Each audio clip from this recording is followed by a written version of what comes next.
H1 Princess Bride's Sacrifice. Husband unleashes God-level fury. H2 Part 1 The Alliance of Stars and Skin. The galaxy did not think much of humans. That was the plain truth, and most aliens did not even bother to hide it. Humanity had only been in deep space for 60 years. 60 years was nothing. Some of the species sitting inside the galactic conclave had been sailing between stars before humans had figured out how to build boats. To them, humans were young, loud, emotional, and embarrassingly fragile. They lived short lives, felt everything too deeply, and had a habit of doing things that made absolutely no logical sense.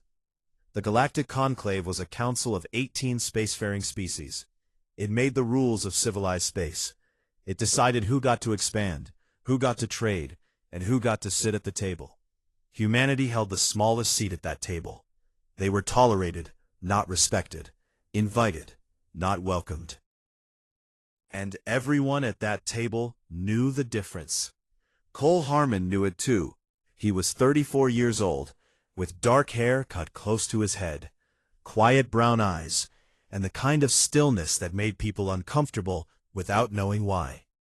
He was not the largest man in any room he entered. He was not the loudest. He rarely spoke unless he had something worth saying. He had spent 12 years as a soldier before being assigned to the Conclave as Earth's senior military attaché, and he carried those years in the way he stood, relaxed, balanced, and always aware of every exit. The aliens found him strange, not threatening, just strange. He was polite in a way that felt deliberate. He listened more than he talked. He never reacted to their small insults, and there were many small insults. He simply watched and nodded, and smiled with his mouth, but not quite his eyes. Several conclave officials had tried to read him, and failed. They eventually decided he was simple, safe. They were wrong, but they would not find that out for a while. The Veilhari Imperium was the most powerful civilization in the Conclave. They had silver skin, sharp angular features, and eyes that glowed a faint gold in low light. Their homeworld, Athos Prime, was ancient and beautiful, covered in white stone cities that had stood for 10,000 years. They were proud in the way that only very old things can be proud, quietly, completely, and without any real awareness that pride could be a weakness. Admiral Dross Coneth was the man who ran their military, and he was the man who had come up with the idea of the marriage. He presented it to the Conclave as a gesture of goodwill, a diplomatic bonding between the Veilhari Crown Princess and a human representative, a symbol of unity, a bridge between an ancient civilization and a young one. He used beautiful words and a calm voice, and most of the Conclave accepted it at face value. What he actually meant was simpler and uglier: a leash. A way to keep humanity grateful and manageable, while the Veilhari quietly tightened their grip on the Conclave's inner decisions. If the humans had one of their own married to a Veilhari princess, they would be too flattered and too careful to cause trouble. That was the logic. It was cold logic, and Coneth was proud of it. Princess Sarah Valeth had not been asked, she had been told. She stood in the council chamber when the arrangement was announced and said nothing. Her face was perfectly composed. Her silver hands were folded in front of her. She had been trained since childhood to perform calm, and she performed it flawlessly. But her handmaiden, who had known her since she was 3 years old, saw the small tightening around her eyes, and understood. Sarah had always known her life was political. She had always known that her title came with a price. She had accepted that. But she had quietly hoped, in the small private corner of herself that she never showed anyone, that the price would not be so deliberately humiliating. Cole was selected for the arrangement the same way the Veilhari selected him for everything, because he seemed controllable, quiet, polite, no obvious ambition, no powerful family connections, no loud opinions. He was exactly the kind of human the Veilhari could display at formal events, without worrying about what he might do or say. He was told about the arrangement by General Petra Dane, in a gray office on a Tuesday afternoon. She laid a folder on the table in front of him, and let him read it in silence. When he finished, he closed the folder and looked at her. "Is this a real choice?" he asked. She was quiet for a moment. "Earth needs standing in the conclave, Cole. Right now, we're one vote away from being pushed back to the outer rim. If this arrangement goes forward, we buy ourselves time and room to grow." She paused. "But I'm not going to order a man to get married." He thought about it for 2 days. Then he said yes. Not because he was ordered to, not because of politics, but because he had read everything about the Veilhari. And somewhere in the middle of a research document about their culture and history, he had come across a single photograph of Sarah Valith, taken during a public speech she had given 3 years ago. She had been arguing, quietly and precisely, against a conclave policy that would have cut food supply routes to 2 smaller species, who had no political leverage to protect themselves. She had lost the argument. She had known she would lose it before she even stood up. She had made it anyway. He could not explain why that mattered to him. It just did. The wedding took place on Athos Prime, in a ceremony that was broadcast to every conclave species. It was designed to look generous and meaningful. It was designed to make the Veilhari look gracious and the humans look grateful. The whole thing was polished and perfect, and slightly cold, the way official things always are. But then something happened that Conniff had not planned for. Cole and Sarah had 1 hour alone together before the ceremony, in a small white room with a window that looked out over the city. It was meant to be a formal introduction, a handshake, and a few polite sentences. Instead, they talked for the entire hour. She asked him why he had agreed to the arrangement. He told her the truth, the photograph, the speech she had lost on purpose, the fact that she had stood up anyway. She stared at him for a long moment, and then she laughed.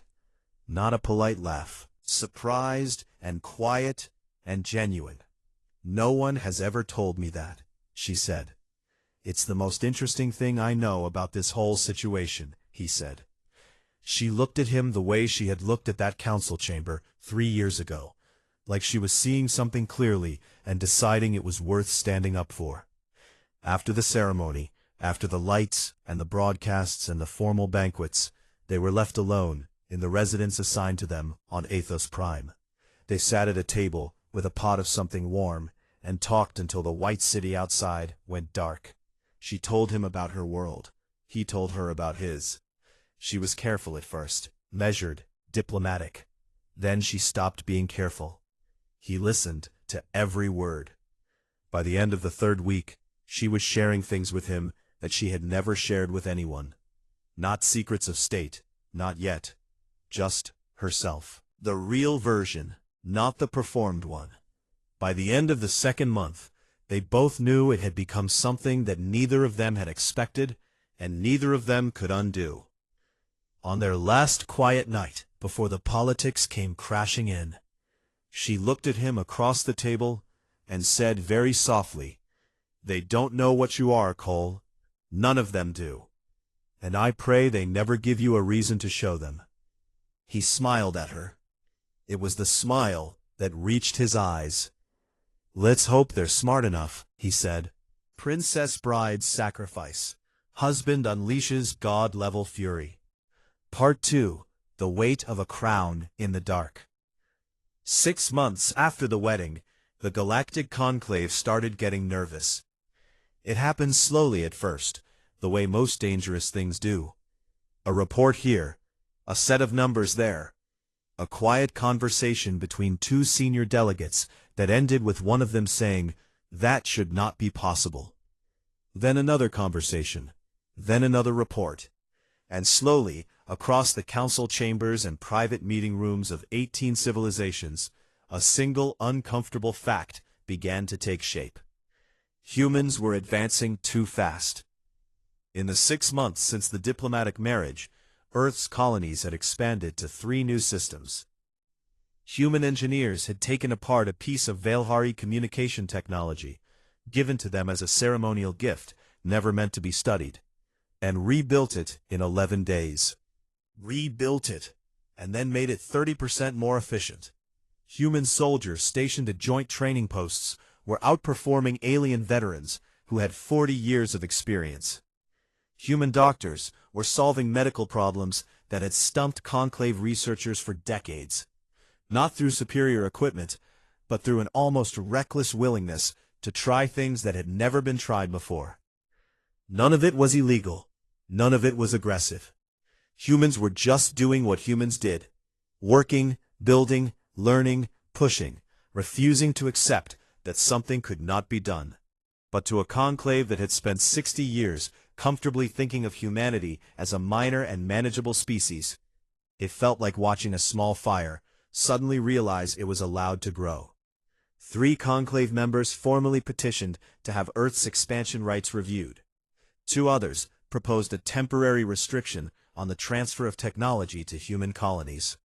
The Dravari, an insectoid species with long memories and longer grudges, submitted a 40-page document arguing that humanity's psychological instability made them a long-term threat to conclave order. Admiral Kenneth read all of it and felt something he had not expected to feel: concern.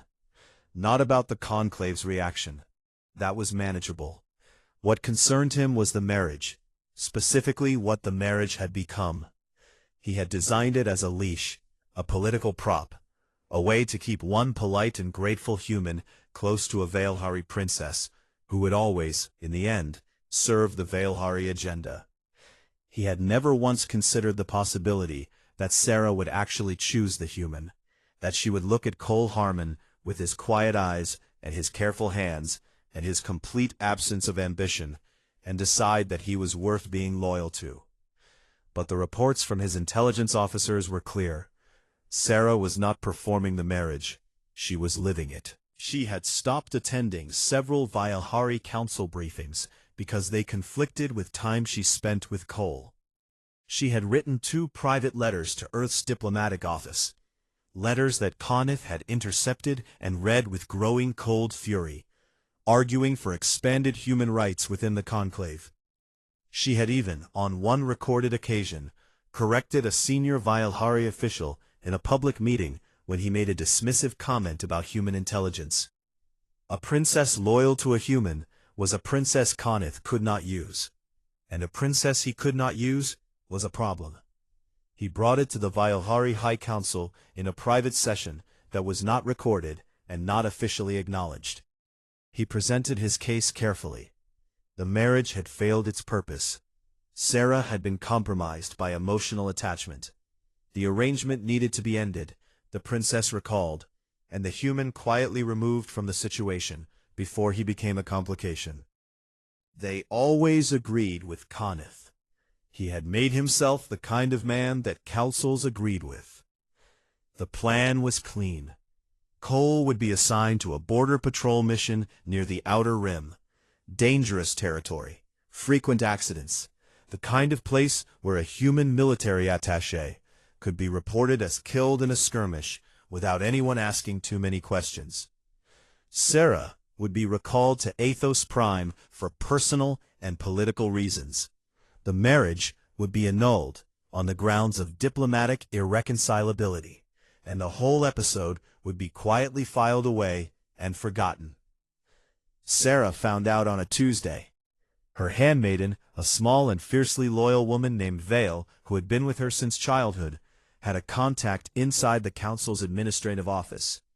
The contact passed a single coded message. Vale decoded it, read it twice, and then went to Sarah without making the sound to anyone else in the residence. Sarah read the message sitting at the table, where she and Cole had their morning coffee. She read it twice, the way Vale had. Then she set it down very carefully on the table, and sat with it for a long time. Cole was at the Conclave station that morning for a scheduled briefing with Nora Voss, Earth's intelligence analyst, who had been quietly embedded at the station for 3 months. Sarah did not call him. She did not want him to come home yet. She needed the morning to think. She thought about what it meant to be a princess. She had spent her whole life inside that word, shaped by it, performing it, giving up small pieces of herself to serve it. She had watched her father make decisions that hurt people because the Imperium required it. She had watched her mother smile at enemies because diplomacy required it. She had learned that the crown was not something you wore. It was something that wore you. But she had also spent 6 months learning what it meant to be known. Really known, not officially documented. Cole had learned her laugh. He had learned which topics made her go quiet and which ones made her eyes light up. He had never once asked her to be useful. He had only ever asked her to be honest. She made her decision before noon. She went to the Veilhari Council chamber that afternoon without telling anyone she was coming. She walked in during a regular session, stood at the speaker's floor, and asked for immediate recognition. The council chair, too surprised to refuse, gave it to her. She spoke for 12 minutes. She told the full council, on record, with the session's standard documentation running, that the decision to end the marriage and remove Cole had been made in secret, without legal standing, and with the clear intent to cause harm to a human citizen who had done nothing wrong. She told them that the marriage had not failed. She told them that she had chosen it, that she stood by it, and that she would not be recalled. She then formally proposed a new treaty, one that granted humanity full sovereign standing within the conclave, with all the rights and protections that implied. The room was silent for a long moment after she finished. Then Kenneth, who had been sitting at the back of the chamber, rose from his seat. His voice was level. His face was composed. He thanked the princess for her contribution and asked that she be escorted to the holding floor for a formal review of her mental and political fitness to represent the Veilhari Imperium. 2 guards moved toward her. She did not run. She straightened her back, lifted her chin, and walked with them. She did not look frightened. She looked like someone who had made a decision they were completely at peace with. Vale, watching from the back of the room, slipped out quietly before the doors were sealed. She had a coded message to send. She had memorized Cole's private channel 3 months ago, purely out of precaution, because she knew Sarah better than anyone, and she had always known this day might come. The message was 5 words. They have her, she chose you. Cole was still at his briefing when it arrived. Nora watched him read it. She watched his face. She had known him since they were teenagers on the same block in Portland. And she had seen him angry before, seen him scared, seen him grief-broken after a bad mission. She had thought she knew all the expressions his face could make. She did not recognize the one she saw now. It was not rage. It was not panic. It was something much quieter and much deeper, like a door in a very old stone wall being opened for the first time in years, like a man who had been very carefully not being something and had just decided to stop being careful. Nora said nothing. There was nothing useful to say. Cole folded the message. He put it in his pocket. He looked at the table for a moment. Then he looked up and said, in a perfectly calm voice, "I need 48 hours." She nodded. "I'll cover your schedule." He stood up, picked up his jacket, and walked out of the room. Princess Bride's Sacrifice. Husband Unleashes God-Level Fury. Part 3. What Humans Do When They Grieve. The first thing Cole did was go dark. He turned off his official communicator. He filed a standard leave request through Earth's diplomatic office. Personal reasons, no further detail, and then he stepped completely off every grid that anyone with authority could monitor. No check-ins, no location pings, no scheduled appearances. He simply vanished from the official record, the way quiet people sometimes can when they have spent years making sure no one looks at them too hard. The second thing he did was make 3 calls. The first was to Nora, who was already expecting it. She did not ask where he was going. She asked what she could do. He told her, and she was quiet for a moment, and then she said, "Give me 4 days," in the voice she used when she had already started working. Eli Marsh, who had been Cole's closest friend at the military academy and was now Earth's leading expert in xenobiology and weapons theory. Eli was the kind of man who was equally comfortable writing a scientific paper and taking apart a weapon system with a pocket tool. He laughed when Cole told him what he needed, not because it was funny, but because Eli always laughed when something was genuinely interesting. He said he would be at the coordinates within 72 hours. The third call was to his younger brother, Owen. Owen Harmon was 30 years old and had never been in the military. He flew a cargo freighter on outer rim routes, knew every unofficial docking port between here and the far edge of mapped space, and had an almost supernatural ability to move things and people from one place to another without generating paperwork. He also had a talent for very loud and very public disasters that drew attention away from whatever quiet thing needed doing nearby. He listened to Cole in silence, then said, "Finally," and hung up. While he waited for them, Cole worked. He had access to everything a senior military attaché had access to, which was more than most people realized. He pulled every available document on Violari prison architecture. He studied the guard rotation schedules of the Spire of 17 Moons, which was the Violari Capitol building, and also the location of its deep prison facility. He mapped the power grids, the communication blackout windows, the maintenance schedules, the shift patterns of every security level. He cross-referenced the timeline of every recorded security breach in Violari history. There were not many, but the few that existed told him a great deal about where the system's designers had placed their confidence, and therefore where they had placed their blind spots. He ate when he remembered to. He drank a lot of coffee and stared at a lot of maps. On the second day, a man showed up at his door, who he had not called. His name was Vin Salara. He was Veilhari, tall, silver-skinned, with the angular features of his people, but with a long scar that ran from his left ear to his jaw that no Veilhari of his status should have had. He was a former palace guard, now in exile, living on the outer rim under a false identity. He said he had heard through Veil's network that someone was looking at the spire, and he had come to offer something no intelligence file could provide. "I know that building the way you know your own house," he said. "Not the maps, the reality. Where the guards feel safe and start getting lazy. Where the lighting makes people confident when they shouldn't be. Where 10,000 years of pride has made them stop thinking." He looked at Cole steadily. "I owe the princess my life. She spoke for me when I was going to be erased. Let me do the same for her." Cole looked at him for a moment. He was a good judge of people. It was the thing that had kept him alive in 12 years of difficult work. He saw no deception in Vin. He saw grief and debt and a very clear-eyed kind of anger. "Sit down," Cole said. "Tell me everything." Meanwhile, Earth's government was in its own kind of crisis. General Petra Dane had called 3 emergency sessions in 2 days. The news of Sarah's arrest had leaked to the Conclave press, despite Caniff's best efforts to contain it.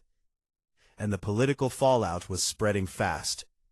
Some members of Earth's diplomatic council wanted to file a formal protest. Others wanted to request a negotiation window. Everyone had opinions, and most of those opinions involved caution and procedure and the importance of not escalating a situation that was already fragile. No one had heard from Cole.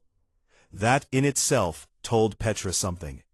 She had known Cole for 8 years. She knew how he operated when he was afraid, when he was angry, when he was lost. This silence was none of those things. This silence was focus. This was a man who had already decided what he was going to do, and was now simply doing it. On the 4th day, she received a call from him. Not a request, not a briefing, a notification. He told her what he was planning. He told her who was coming with him. He told her the timeline, and the approach, and the objective, and every relevant detail he judged she needed to know. He spoke the way he had always spoken, calmly, clearly, without drama.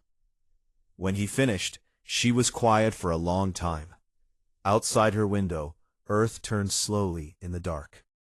"Cole," she finally said, "what you're describing is not authorized military action. It is not a diplomatic mission. If it goes wrong, it will not just end your career. It could give the Conclave the justification they need to push us out of the inner system entirely." "I know," he said. "And if it goes right?" "It changes things," he said, "significantly." She was quiet again. She thought about the 40-page document the Dravari had submitted, calling humanity psychologically unstable. She thought about the 3 Conclave members who had petitioned to contain Earth's expansion. She thought about 60 years of humans being polite and careful and grateful for a seat at a table that was never really theirs.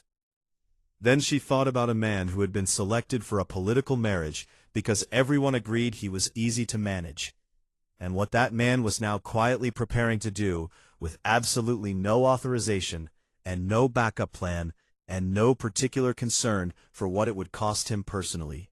She almost smiled. "I'm going to pretend this conversation never happened," she said, "and I'm going to make sure no one scrambles to stop you." He thanked her and ended the call.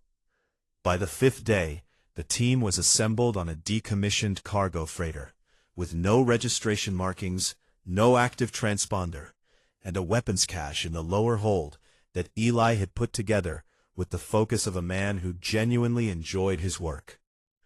The freighter was Owen's, or technically registered to a company that existed on paper in 3 different Outer Rim jurisdictions, and was impossible to trace back to anyone in under 6 weeks. They sat together in the small common area and went through the plan one more time. All of it, every step, every contingency, every point where things could go wrong, and what they would do if they did. Nora ran them through the surveillance grid layouts she had mapped remotely. Vin walked them through the physical layout of the spire, with the detail of someone who had patrolled it for 7 years. Eli explained the electronic warfare approach in the patient, clear way he always explained technical things to non-technical people.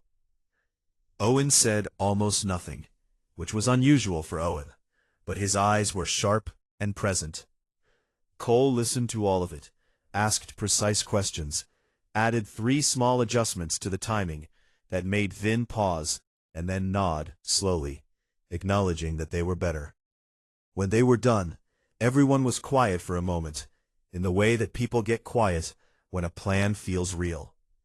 Owen leaned back in his chair and looked at his brother.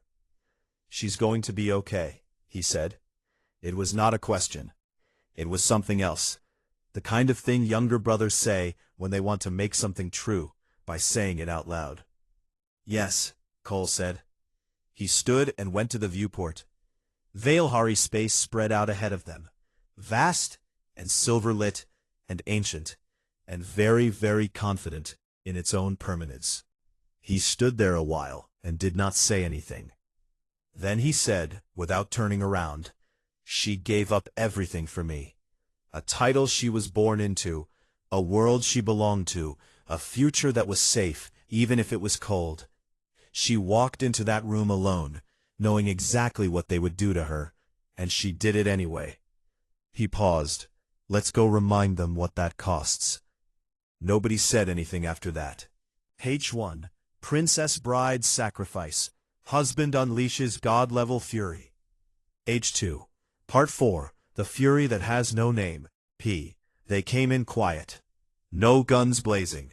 No dramatic approach vector. Owen brought the freighter into the Athos Prime shipping lane like he had been doing cargo runs there for years, which in a certain technical sense, through a series of falsified records that Nora had spent 40 hours building, he had. The docking authority ran a routine scan, found a routine ship with a routine manifest, and waved them through. The spire of 17 moons rose in the distance, white and enormous against the planet's pale sky.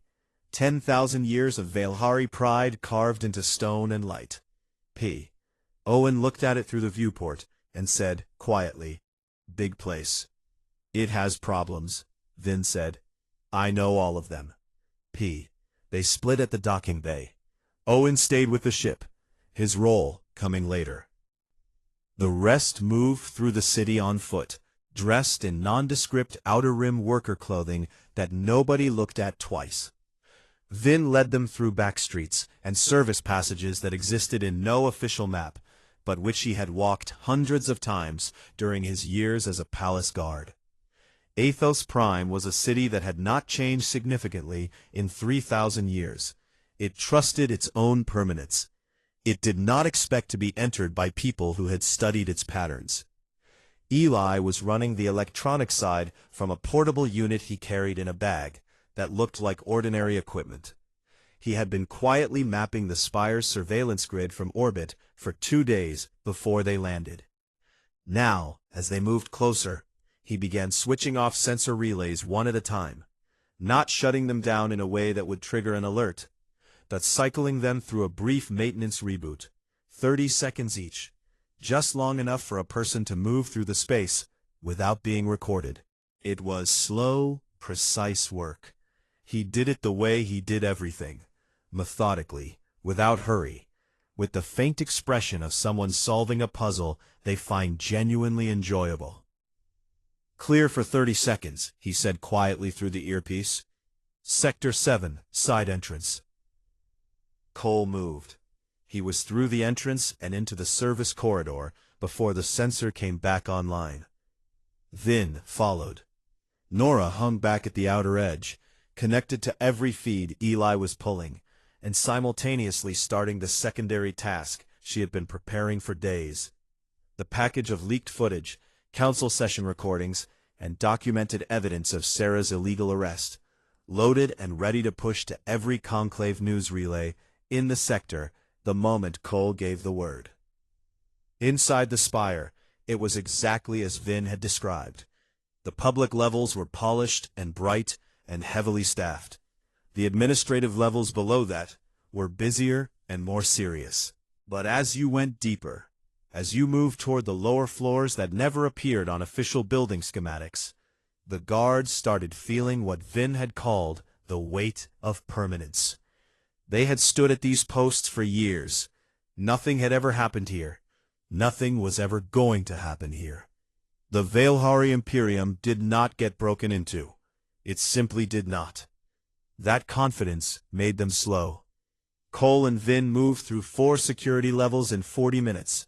2 guards who were in the wrong place at the wrong time were dealt with efficiently and left zip-tied behind locked utility doors, unconscious and unharmed. Vin's knowledge was exact. The post where the night guard always ate. The corridor where the shift rotation created a 4-minute gap. The maintenance shaft that connected level 7 to level 9 and had not been officially used in 60 years because the Veilhari had stopped needing to maintain it. Then Owen made his move. Out at the docking bay, Owen's malfunctioning freighter began broadcasting a distress signal on 17 frequencies simultaneously, in 17 different languages, at maximum volume, with what sounded like an engine in serious catastrophic failure. It was spectacular. Several dock workers ran. A fire response unit showed up within 3 minutes. The docking authority screamed at the port controller. The port controller screamed at traffic management. And the Spire's outer security, because protocol required it, scrambled 3 response frigates to contain what the automated system had flagged as a potential collision-class hazard near a civilian structure. "That's a lot of noise," Nora said into her earpiece, watching the feeds. "Owen enjoys his work," Cole said. They reached the deep prison level.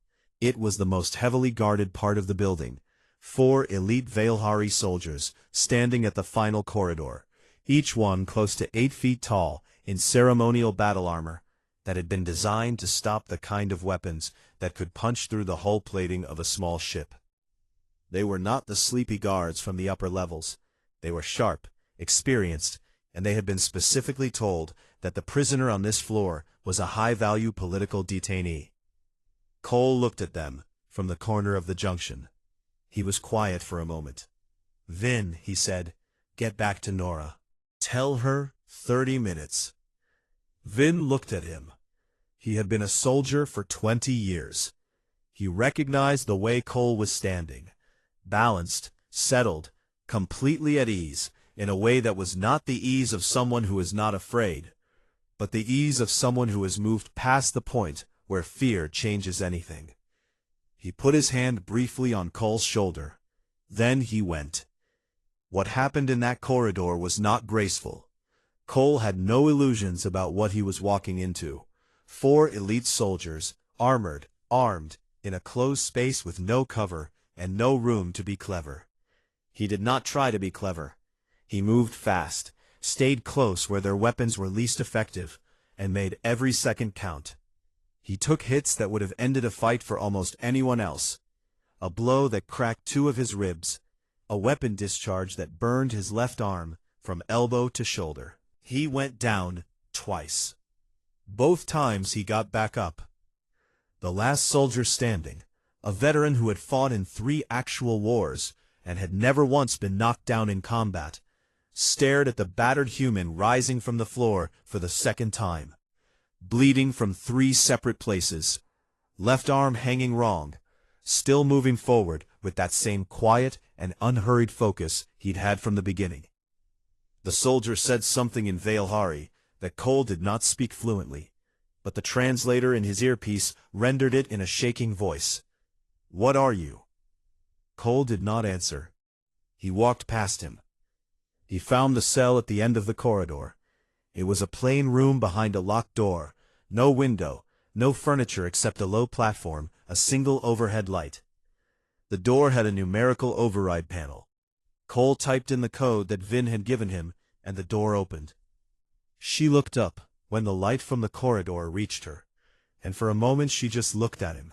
This man who was bruised across the face and bleeding through his shirt, and had clearly not slept properly in a week, standing in the doorway of a Valhari deep prison cell, holding a broken door panel in one hand, and looking at her like she was the only thing in the building that mattered, which at that moment was exactly true. She stood up slowly. "I told you," she said quietly, "that they would give you a reason." "You did," he said. "You look terrible." "I asked them very nicely to stop," he said. "They didn't listen." She crossed the room and took his face in both hands and looked at him for a moment, with everything she felt written plainly across a face that had spent 34 years learning to hide what it felt. Then she said, "Let's go home." And he said, "Yes." And they went. The extraction up through the spire was fast and very loud.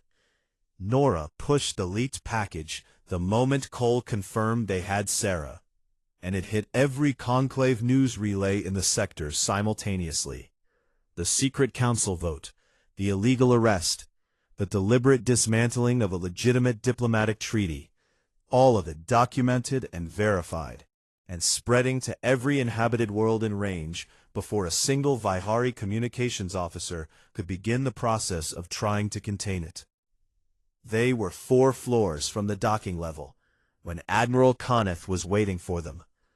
He had 30 soldiers behind him. 2 armored combat walkers flanked the bay doors. He had a kill order signed by 7 council members.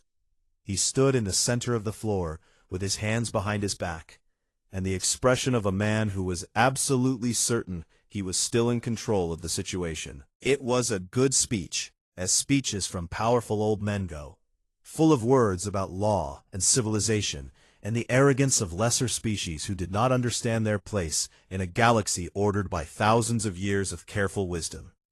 He spoke for almost 2 full minutes. Cole let him finish. Then he said very quietly, "You took my wife.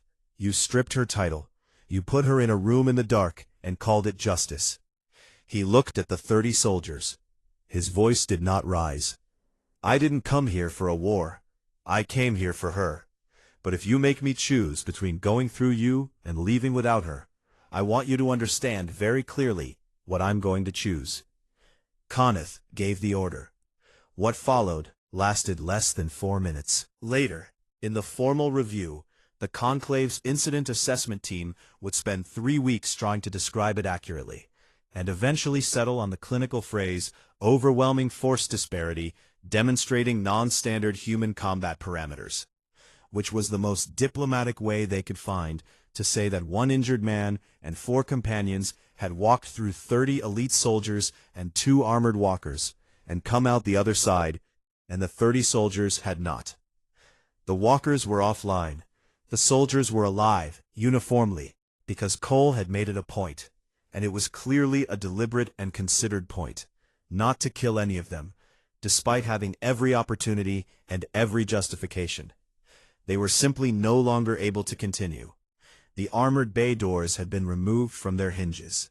Conniff himself was zip-tied to his own command podium with Nora's spare data cable, unhurt, upright, and already on 47 Conclave news feeds, with the leaked footage running on a loop on the bay's public display screen behind him. Nora had thought of that last part herself. Cole had appreciated it. They walked out of the spire in the pale morning light of Athos Prime, all 5 of them, Sarah's hand in Cole's, the ancient white city very quiet around them in the way that very old things go quiet when they have just witnessed something they do not have a category for. Behind them, the spire stood exactly as it had stood for 10,000 years. It was just a little different now. Something had walked through it that it did not have a name for. Something small and soft and completely unstoppable, the way water is unstoppable, not because it is strong, but because it does not stop. Then he looked forward. "Where to?" Owen said through the earpiece from the dock. Cole looked at Sarah. She looked back at him. She was still wearing the plain prisoner's clothes they had put her in. Her silver hair was loose around her face. She looked nothing like a princess. She looked like herself. "Home," Cole said. "Princess Bride's Sacrifice. Husband Unleashes God-Level Fury." Part 5. What the Galaxy Learned That Day. 3 days after the Spire, the Galactic Conclave called an emergency session. It was the fastest the full council had ever been assembled in recorded history. 18 species, 43 delegates, every seat filled within 36 hours, which was remarkable given that some of those delegates had to travel from the far edge of mapped space to get there. They came because the footage was everywhere and everyone had seen it. They came because 3 of the most powerful Veilhari council members had been publicly exposed committing an illegal act against a diplomatic marriage that the entire conclave had endorsed. They came because something had happened on Athos Prime that did not fit any category in their existing understanding of humanity. And civilizations that have been around for thousands of years tend to get very focused when something happens that they do not have a category for. They came, if they were being honest with themselves, because they were a little afraid.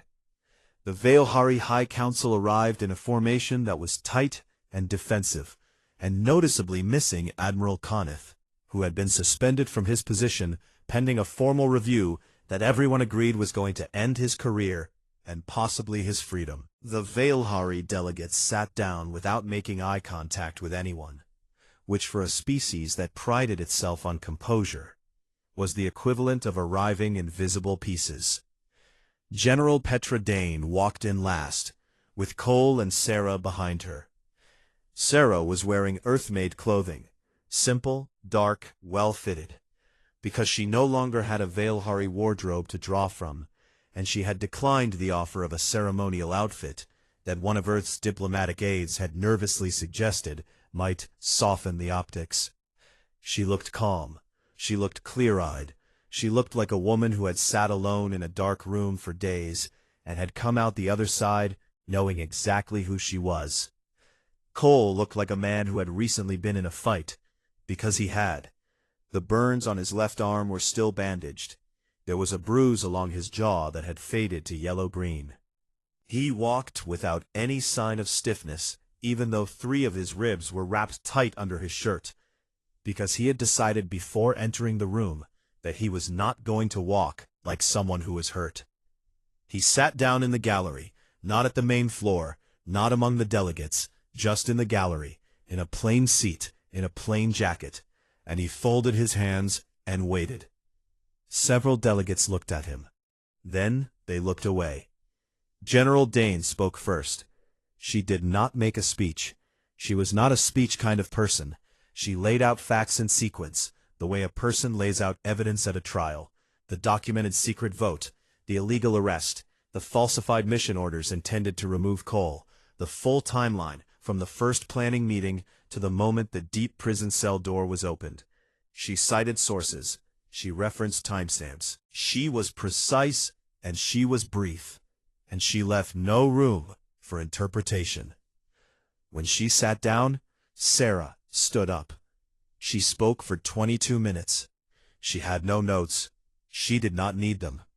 She described what the council had done to her, and she described it plainly, without self-pity and without drama, in the level and precise voice of someone who has thought very carefully about how to say something important, and has decided that the most powerful way to say it is simply and clearly. She described the arrangement that had been designed as a weapon. She described choosing Cole. She described what it meant to her, not politically, but genuinely, to be known by a person who had no agenda attached to knowing her. She described the moment she had decided to walk into the council chamber and say what she said. "I knew what they would do to me," she said. "I knew before I stood up. I am not standing here asking for sympathy about that. I am standing here telling you that I made that choice freely, because I believed it was right, and because the man I married is worth every single consequence it brought." She paused. "And I would make it again." The chamber was very quiet. Then the testimony of the leaked documents was formally entered into the record, and the conclave moved to address the question of humanity's standing. It was expected to take the rest of the day, possibly multiple sessions. These things always took time. Centuries of political procedure had created a system that moved with the speed of an extremely cautious glacier. The debate lasted 11 minutes. 6 species requested the floor. 3 of them spoke briefly in favor of expanded human rights. 2 spoke about the importance of conclave legal standards and the clear violation that had occurred. The 6th speaker was the delegate from the Orin Collective, an ancient species, multi-bodied, communicating through a layered harmonic frequency that the translator rendered as a low, resonant voice. The Orin had been in space for approximately 4,000 years. They had watched civilizations form, expand, fracture, and disappear. They held more institutional memory than any other species at the table, and they spoke rarely, and when they spoke, people listened. The Orin delegate moved toward the speaker's floor slowly. It arranged itself and was quiet for a moment in the way that very old things are quiet, settled, complete, without hurry. Then it spoke. "We have watched 1,000 species reach for the stars," it said. "Most come for resources. The stars hold energy and materials and room, and most species come for those things, and that is understandable. And we do not judge it. They want to be the largest, the oldest, the most feared. We understand that also. A few come for survival. They are running from something, a dying world, a dying sun, and they need the stars the way a breathing creature needs air. We understand that most of all." It paused. This species, the translator hesitated for a fraction of a second on the Orin's next sound, the way it sometimes hesitated on concepts that did not map cleanly to any single word. "This species comes for love." The chamber was absolutely silent. The Orin did not look at the delegates. It looked at the gallery, at a man in a plain jacket, with a bandaged arm, and a yellow bruise on his jaw, sitting next to a silver-skinned woman in dark clothing, their hands resting close together on the armrest between them. A princess gave up her crown for a human she believed in. And then, a human walked through the most secure facility in Valhari space, alone, injured, without authorization, without backup, without any reasonable expectation of survival. Not for territory, not for power, not for his species, not for glory, but to bring her home. We have been in these stars for 4,000 years. We have never once seen that. It turned back to the delegates. They are, by any reasonable measure, terrifying, and they should sit at the head of this table. Nobody called for a counter-argument. The vote passed with full ratification. Humanity was granted complete sovereign standing in the Galactic Conclave, with an expanded seat on the Inner Council, full expansion rights, and the formal legal protections that had been withheld from them for 60 years. The session was closed. Afterward, in the corridor outside the chamber, 3 separate conclave delegates approached Cole to offer their personal apologies for the conduct of the Valhari faction. 2 others approached him quietly, with what were clearly the opening lines of requests for bilateral Earth relations meetings. 1. A small, many-limbed creature from the Drivari, the same species that had written the 40-page document about human psychological instability, approached him, looked at him for a long moment, and then made a gesture that the translator flagged as a formal expression of respect between equals. Cole received all of it with the same quiet politeness he always had. General Dane found him later, standing near a window that looked out at the station's docking ring. She stood next to him for a while, without saying anything. Then she said, "They're going to put you in the history records, you know. Every conclave species." "That seems excessive," he said. She almost smiled. "What do you want, Cole? Genuinely. Ask for something. You've earned anything you want to ask for." He thought about it for a moment. "A house on the coast," he said, "in Oregon. Nothing big, somewhere with a view of the ocean. And enough leave to teach Sarah how to make proper coffee. Because she keeps making it wrong, and she refuses to admit it." Petra looked at him. "That's really all?" "That's really all," he said. She shook her head slowly. Then she said, "Approved," and walked away. They left the station 2 days later. Sarah had formally accepted Earth citizenship in a short ceremony that she later described to Vale, who had arrived at the station 3 hours after the Spire incident, with Sarah's most important personal belongings packed in 2 compact cases, and the expression of someone who had been ready for this outcome for years, as the least dramatic and most meaningful thing she had ever signed her name to.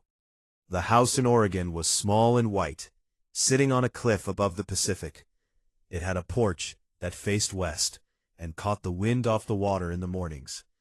The nearest town was 20 minutes down the road. The nearest conclave political event was approximately 30 light-years away, which was just about far enough. On their first morning there, Cole made coffee. He made it the way he always made it, strong, dark, slightly too hot. He handed a cup to Sarah, who was standing on the porch, looking at the ocean, with the expression of someone seeing something vast and incomprehensible for the first time, and deciding, "It is beautiful." She took a sip, made a small face. "It's very bitter," she said. "That's how coffee works," he said. "On your world, everything is either very loud or very bitter," she said. "It's a theme." He sat down in the chair beside her. The ocean moved far below them, gray and silver in the morning light, constant and unhurried. The sky was the particular pale color that Oregon mornings get in early spring, before the sun has fully committed to the day. She held the cup in both hands and looked at the water. "They're still afraid of you, you know," she said after a while. "All of them, every single species in that chamber." He shrugged. "Good. Means they'll leave us alone." She leaned her head against his shoulder. Her silver hair fell across his bandaged arm. "Is that really all you wanted? Just this?" He looked at the ocean for a moment. The waves came in without hurry, the way they always had, the way they would keep doing long after everything else had changed. "I wanted you back," he said. "I got you back." Everything else is noise. She was quiet for a while. Then she said, I'm going to learn to like the coffee. You really don't have to, he said. I want to, she said. I want to understand all the things you love. She was looking at the ocean, cup in both hands, completely at ease in a way that she had not been anywhere else in her life for as long as she could remember. Not performing, not managing, not carrying the weight of a crown she had never asked for. Just sitting on a cliff in Oregon in the gray morning light, trying bitter coffee for the second time, next to the person who had walked through a 10,000-year-old fortress to bring her home. He put his arm carefully around her, minding the bandaging, and she leaned in closer. 30 light-years away, the Galactic Conclave was filing its new records, revising its threat assessments, and quietly beginning the process of treating humanity the way humanity had always deserved to be treated. Not as a young and manageable species, not as a polite guest at someone else's table. Something that had been underestimated, briefly and expensively, and would not be underestimated again. None of that reached the porch. The ocean was loud, and the coffee was warm, and the morning kept going, slow and unhurried, the way good things do when they are finally allowed to.